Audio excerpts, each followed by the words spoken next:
Today we are starting the room hashing basics. Learn about hashing functions and their uses in password verification and file integrity checking. Task number 1, introduction. Consider a scenario where you just downloaded a 6 GB file and want to know whether the copy you downloaded is identical to the original file, bit by bit. How would you do that? Or if a good Samaritan handed you this 6 GB file on a USB memory drive, how can you be sure it is identical to the file you want to download? The answer to both of the above questions lies in comparing the hash value of the two files. If two hash values are equal, you can say with very high certainty that the two files are identical. But what is a hash value? A hash value is a fixed sized string or characters that is computed by a hash function.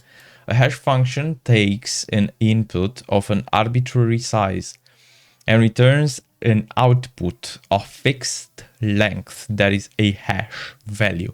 We will cover various exciting and clever uses of hash functions and values in this room. Note about terminology. We favored the terms hash function and hash value. However, we occasionally use the word hash as a verb to mean calculate the hash value. However, we occasionally use the word hash by itself as a noun to refer to the hash value.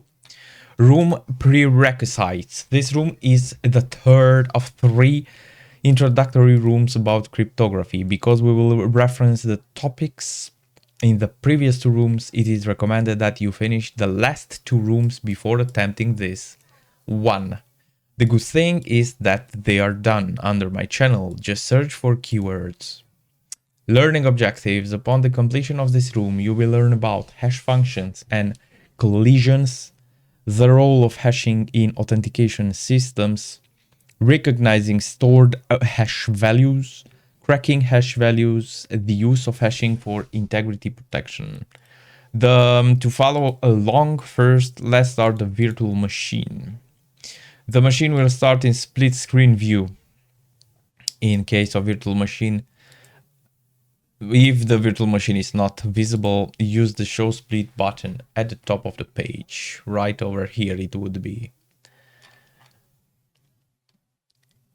You can also access the virtual machine via SSH, providing these credentials and the IP of the machine after boots up. Answer the questions below. Let's begin our favorite question.